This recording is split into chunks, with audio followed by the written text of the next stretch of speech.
Hello, everyone. Welcome to the Lunch Poems reading series. My name is Violet Spurlock. I'm a graduate student in the English department and the coordinator for the series. We're here today to hear poems from Cindy Juyoung Ok, who's arriving from Davis, not too far away.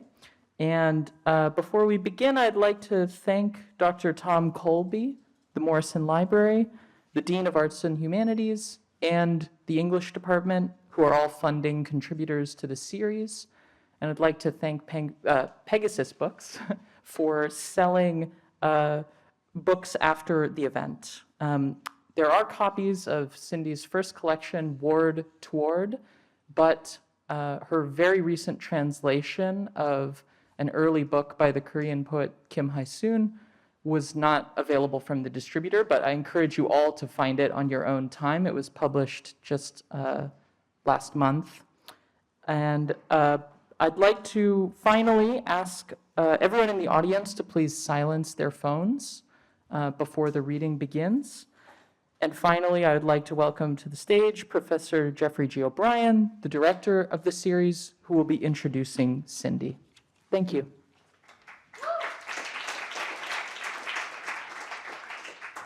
Thank you, Violet. Are there any seats for the people who are standing?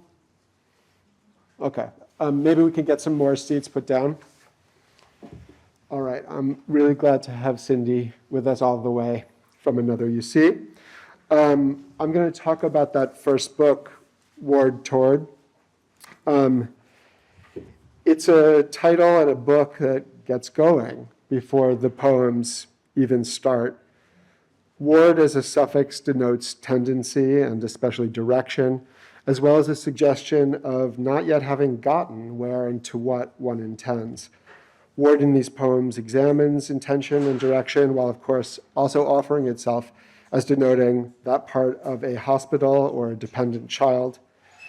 What I think this title does is take those two primary noun senses of the word ward and send them towards the suffixation we can see and hear in toward. In other words, and I note the adjacency of word to ward here, Ok wants to set words in motion, make them less fixed in meaning and memory and part of speech, less carceral. Of course, ward is also a verb of defense, as in ward off. What does it mean to ward toward? I think it means to go towards threat and wound, confront them, so that defense is not flight, but ongoing engagement. This is what we see in the poems, again and again, a capacity to stay with the difficult, to move toward it rather than away, to make it as memorable or mnemonically available as the title of the volume does. As the poem The Orders puts it at its start, the only way out is all the way through. About that poem, it's written in 11 quatrains, with each quatrain's lines numbered 1 through 4. We don't usually see this, as though these were the enumerated orders determining care and medication for a patient, or I guess military ones as well. But this is poetry, and another thing these numbers do is allow you to connect all the ones to each other syntactically, all the twos, etc. It's therefore not only possible in this poem, but nearly mandatory to think of the poem as ordered, such that we follow several orders through it. You can read the first stanza conventionally. The only way out is all the way through. Workbooks, each ending with a smiley face icon so big, it takes up a whole page of presentation on acceptability of the standard. I play. Or you can suture those lines numbered 1 in every stanza into a second alternative syntax. Here are the first lines of the first 4 quatrains. The only way out is all the way through quiet games, they ask me to, changing the rules, smiling to the hierarchy top, my courtyard privilege a daily. Polysyntax like this is not a new invention, though it's virtuosically done in this case. But it is a vital local resource for a poem thinking about how to escape inside the carceral rather than to somewhere beyond it. In the finite bounds of the poem, we are not restricted to a single path. We have a kind of readerly courtyard privilege to move around within the language, finding multiple ways through. Like all the meanings and parts of speech ward can be, here poetry wards off a singular towardsness itself, which is what great poetry always does by whatever means it can find. Please welcome me. Enjoy it. Sorry, joy and welcoming Sydney Yuan. That was so beautiful. Thank you. Thank you to Jeffrey and Violet and the people doing the camera, people doing the chairs, Patrick with Pegasus. Thank you all so much for being here. It's so exciting.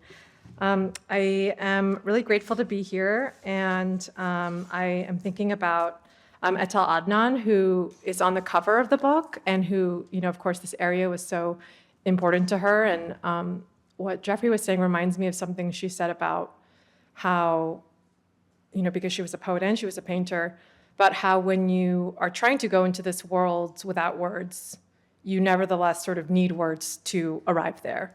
And I think that's what we're all kind of hoping for is to need words less, but still have to use them along the way.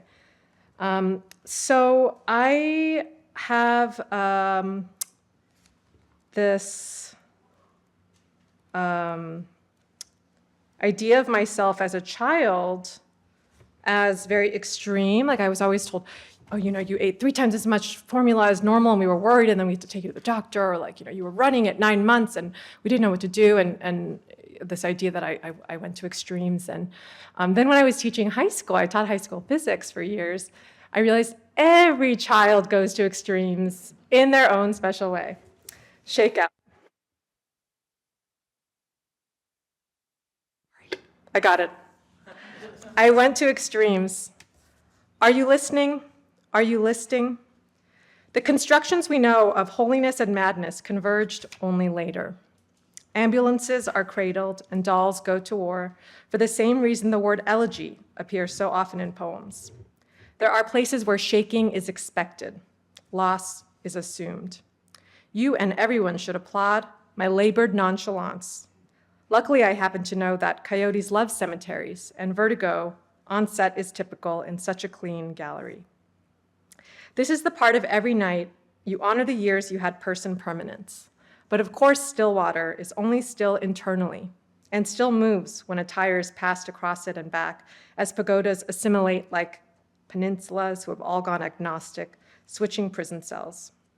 When did the world turn color? As a child, you went to extremes. With the proudest discretion, I bleed what I idolize, I cannot know, and then meet the wonder in each irritation. I have these very beautiful dreams, but only when I'm not doing well.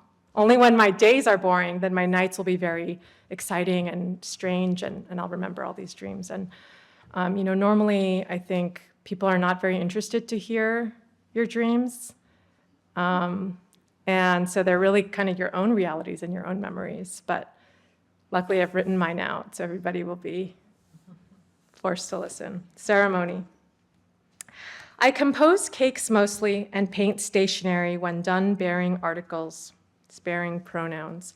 Awake, I need to be draped the way noise can be extracted from an image at the far end of the strip mall where, asleep, I wander weakly. I crouch below the storm window of the eastmost closet, dodge death by hoses, and one night on a green I say, no, it's not a pig, it's a goldfish. A goldfish can't survive on the ground. What is it? Some nights I seek welding help, walk on the freeway, prefer summer curls, read origami, keep jars inside fish and giant asparagus in warm water.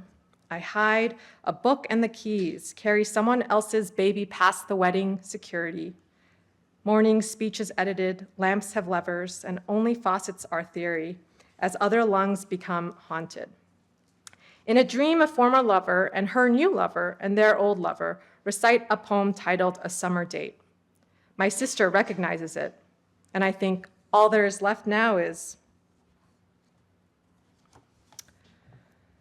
So I think that there are a lot of dreams in poems, and that dreams can kind of live on in poems, and you sort of forget them, and then you get to kind of return to them if you're the dreamer.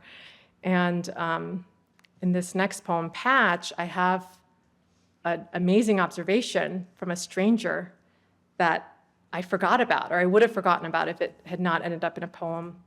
I was walking, like when you're a young person and you're getting catcalled, you're so desensitized to it. I remember At a certain point, I used to think, like someone would scream something at me. And I'd be like, that was not racial. Good for him, that was only a little non-ideal. And one time I was walking and somebody was kind of yelling at each person walking by. And they said to me, flat-faced bitch. And I was like, that is kind of true. Like I had never thought about it. And I was like, I do have this face that my eyes are not set in and my nose goes all the way flat. And I don't know, it really stuck with me that it's so kind of precise, but not a normal way to talk about faces. Patch. I know how the bats get in the house, and I know catharsis is not the ideal. Before this, I only knew the city, so poor in iron and trains, but was called flat-faced by a stranger, and I was planting. Yes, I was panting. I wanted to be the close of desire, to be an object of some verb. Heard the instant of a punch's bloom and found it soundless, then refused to learn dances with names. The canal I walked past mornings on an all-ledge bridge, must have in evenings then too, held the milky swans who seemed to be sleeping as they tended to the soft bellies of their wings. Swanhood is not greedy. Once apart from the herd, they do grieve. Bats can yell too, eyes narrowing, yellowing. It ends when they can explain the beginning.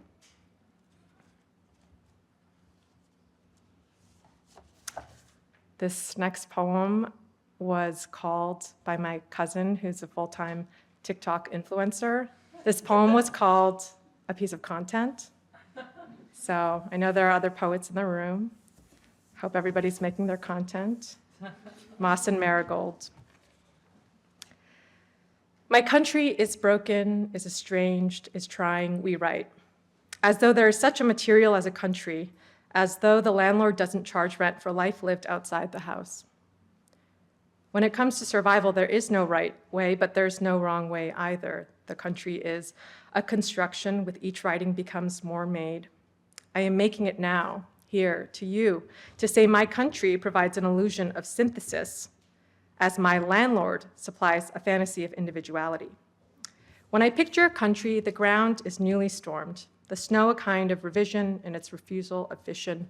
But when I imagine the suburbs, it is always sunny, with caution tape around oak trees, landline lights blinking, and pictures of parents laid as bookmark, janitors mopping against time, office workers counting.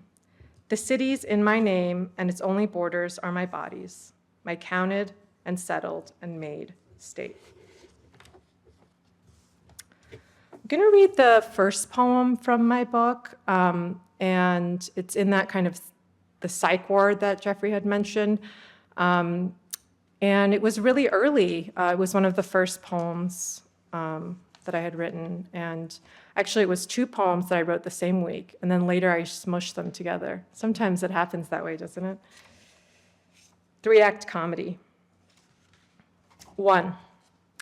How dare you question my Eastern mystical status, which I earned with bells the moon will never hear, and by enchantment with my body, its limits mainly. See, intensity as possessive, theory as detachment.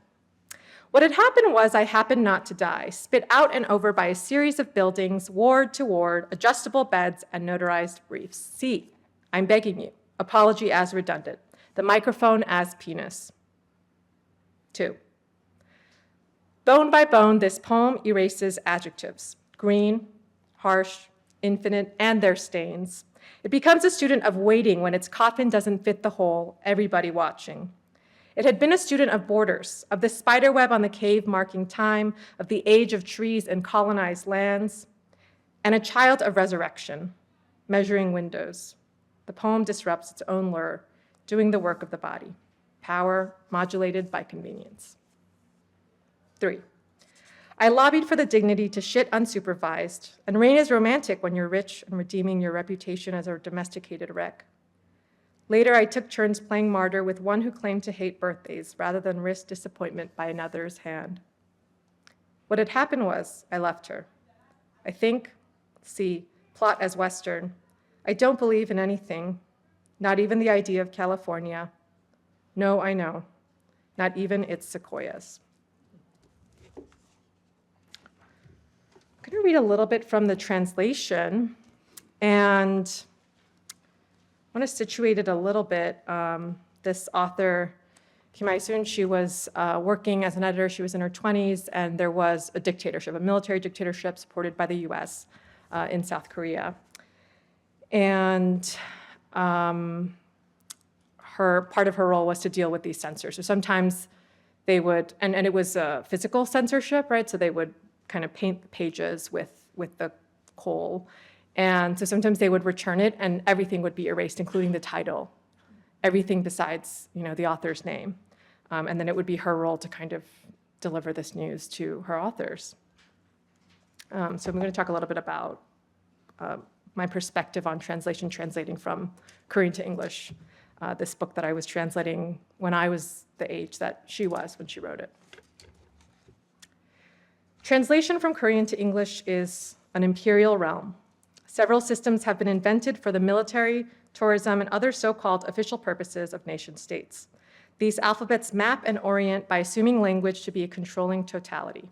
Transliterations, transcriptions, and translations are then deemed correct based on their closeness to these equivalences chosen by scholars and government officials sharing a desire to capture and homogenize. Like military translation, literary translation is often discussed as a problem to be solved, counted, and assessed in terms of loss, use, exchange, or sacrifice. Many of the rules of language we internalize are, after all, rules of war. They may center production and results, proof and faith, arithmetic and capital. Translation is a means of solidarity, but also of assimilation. Under its rules, veneers of methodology may be mistaken for accuracy. Impulses to create and uphold internal canons, even individual canons, risk situating literature as static, refusing to imagine that the direction of action, the domain of diction or sounds, symbolisms are all relative and changing. Those of us born into translation grow up to be born by it. Whereas writing a poem begins and ends, this is just for me, translating a poem stays in midst. I begin with existing text instead of a ruled blank page and make a series of decisions likelier to be conscious. Those decisions do not cease when a poem has been translated and edited and then published. Each time I read a poem I have translated, another version or 7 may occur to me. The living dead in this volume not only breathe, they mumble and sing, vomit and scream. They get dressed and wonder, run and fall, die again. These poems disturb the concept of the afterlife by figuring an after death, of the routines and languages and bowels of corpses. They are compositions of decomposition. The dispatches from the dead are perpetually in the midst of some process or action, sitting on train floors, introducing health to the next patient, gathering with one another. The 6 poems that open the book were from a series of 7 the author wrote shortly after being slapped 7 times by a government official during the highly censored period when she was an editor. The specter of that 7th poem, a poem of curses not included, seems also indicative of the young voice, a sincere midstness of despair, untranslatable and unredeemable. The person at the publishing house whose information she was safeguarding was a literary translator, one deemed subversive. So this is the 3rd in that set of poems that she wrote after the slaps. That place 3, Black or Winter. Trapped in that place, as the man with the broken spine collapsed, lips gapped in surprise at the red apple dropped, mother's lullaby through father's lashings. All trapped in that place, cold wind was blowing and dropping the leaves off at once. Pair of round maidenhair trees facing each other with leaves shed, flesh rotted, apple rolled along, nosebleed poured, teeth pulled, are all trapped in that place. Shit pit frozen into waterfall, black sealed with 10 million locks. Painful mass games. I almost changed this title when Squid Games came out. I was so worried. I was like, this is not contemporary. I'm worried people are going to make this association. The dead singer circles the earth and still does not stop their song, churning like a vinyl record of some rowing song or like a revolving stage, circling. On stage, the dancers jump up like potatoes sticking out of the ground or molding faces out of clay, storming, then return to the ground to seep and stand up again and lie down again. These mass games run on eternally. So still I follow the beat of your song. appearing, then leaving, and disappearing again while switching partners and switching faces and wondering if it is a dream or life, a lover or guest, while welcomingly delighting and not missing a step until I let go of your wrist. After all the birds have gone. The tough after all, we still remain. And just in gathering, it is lovingly, even while building each other's tombs, while patting each other's backs. But when each bird turns around, their arms flung, open, embracing tightly what they do not even recognize as their grave, and they hug and hold harder and harder, stretching forelimbs out over the laid sleeping mat and blanket, saying, I love you, even in their sleep. In this world from which crying birds have disappeared, only I am left. There's this phrase in Korean that kind of means,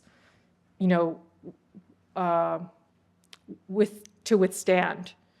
And I always thought of it as related to waiting. There's not really, certain words are very embedded into the language, like sorry and please and things like that. And so this is one where there are all these kind of codes that needed to be translated in addition to the literal meanings. Bear with me, please. I will plop into my body a well bucket and draw water. With that water, I'll wash the rice, I'll serve a delicious dinner. I'll loosen flesh and mix blood to toss into the chewy japchae too, as the deep mountain that can no longer bear it bursts spring water. I'll receive welling tears and add on a glass of mountain water. With a blooming breath, I will decorate for you the warmth of the dinner table. So bear with me, please. Please don't get angry that inside the rice bowl are an unshatterable few stones. Even if you think that stone is my true will, I beg you, bear it generously and just swallow, please. It's so amazing to translate because it really is, you go to the page and something's already there. It's the hardest part. I heard a story once about somebody who, I can't remember if I read it or if someone told me, but it was about a painter who, on canvas, anything that's not the oil paint kind of, you can't see it at the end, right? Because the oil kind of goes on top. So when you draw on it, none of the charcoal is going to be visible later if there's going to be oil paint. And so this artist would, before beginning a piece, mark it in the corner somewhere so that it was already sort of ruined. Like the potential of the blank page was deflated. And then from there, whatever happened was sort of additional. I think it's nice to kind of think about that, the stress of the blank page and break it down somehow.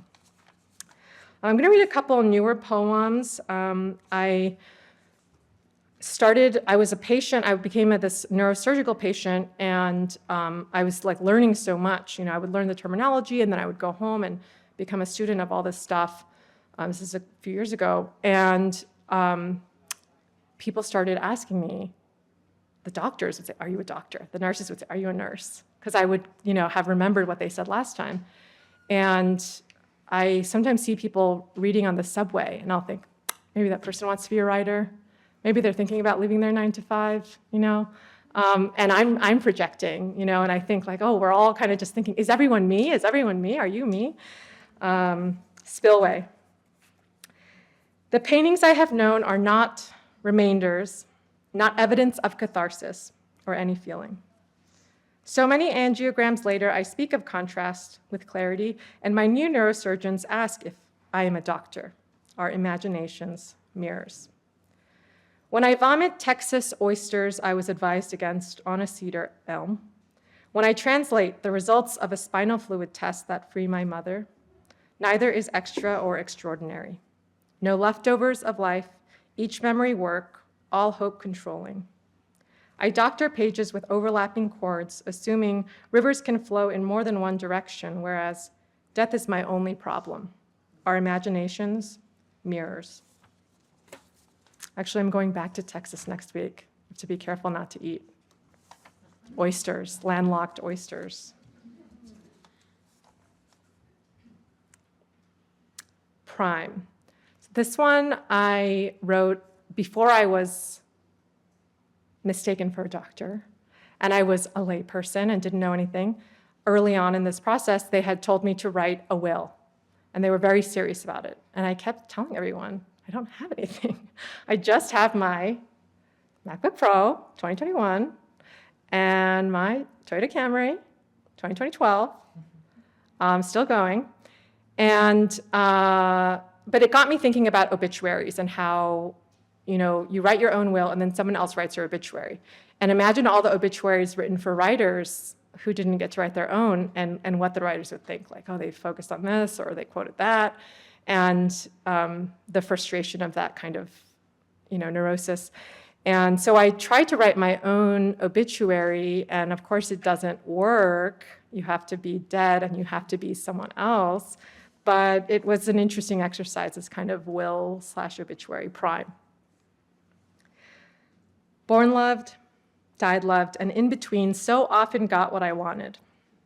Most of all, I would have sacrificed to have. Or did I decide and admit only the desires who returned, passing losses over to claim to want only what wanted me? I ordered my living around humiliation, mine and anyone else's, though I peed the valley, walked a splintering dock like a runway, and roller skated the night and its double median inelegantly, happily, without grazing, crossing deer. All in between, my begging and bargaining, since once I had the love of this one person, the gazing approval from the only institution that mattered to the moment, I promised to have no more to ask. I was proud, usually not to need to be openly plain-looking and remain so, unmedicated except one young year. I cannot know if or how these were replies to learning. I could never be beautiful anyway, or being forcibly sedated and supervised during hospital showers. I do, thanks to the open-mouth pill checks, not recall. How to measure the agency of my longing when I trained myself so early and so well, so each of my own urges was one of a good girl, that of a girl, of a good. I'm going to close on a poem from the book, and it's called Mama, I Am Sorry. And I read it at this ceremony that had a bunch of writers, and everyone had 2 minutes. So I had 2 minutes, and I was for the first book category. So I said something, before reading this one poem. I was thinking about first books, and, what do a lot of us write about? Like motherings, like mothers, and also like mother places, and like these ideas. Mother tongue. There's this great line about the tongue is the original idiom by Abdel Fattah Kilito, and I think it's really interesting because in Korean also they say mother tongue. But anyway, afterwards everyone was coming up to me just, I didn't write about my mom. I never write about my mom. Like I'm a grown up. And it was interesting because I think, it's, you never want to tell people what they write about, but some of those people, I think their first books kind of did involve, like you sort of don't know what you write about. That kind of happened to me where I wrote the book, and everywhere I went, people were like, oh, it's so interesting. Why do you, decide to write from like this detached perspective, or like you refuse this, and it's very cold, the remoteness of the voice. And I was like, what? Me? So, but it's like you learn, something about yourself. And so this one, it's called Mama, I'm Sorry. And I think, it's the only one that's addressed to my mom. So I did involve her. And I think, again, like there are so many different kinds of mothers that are not people, and motherings that are not received. Mama, I am sorry for the stillbirth and the live ones, for my books, degrees, and all the other ways I have betrayed you, for unlinking our arms a dozen times the year before your surgery, unconvinced you needed the relief, until the afternoon I walked up from the subway station, and that before you saw me, alone Before you saw me, I then watched you on the street, alone without even a rail, lurching and winding. The calls, of course, that I did not return, the care I would not acknowledge out of cowardice, and a hope to never need you or to need anyone. For every question I refused to answer or did not answer generously. For remembering the orange juice you put in the guacamole and the sprouts washed in hot water. That this list, like your prescription deliveries and the group chats, will end before either of us is ready. About the rug you saved for and the man who pretended not to speak the street language, you're holding up the cash as you pointed to what you wanted. I'm sorry, he said, I can't understand you. You know, Oma, that I'm sorry differently. I promise you I will not say it to be cruel or polite, that never will I be so banal, so American. Thank you so much again. It was so lovely to spend this time with you, and to Jeffrey and Violet for hosting.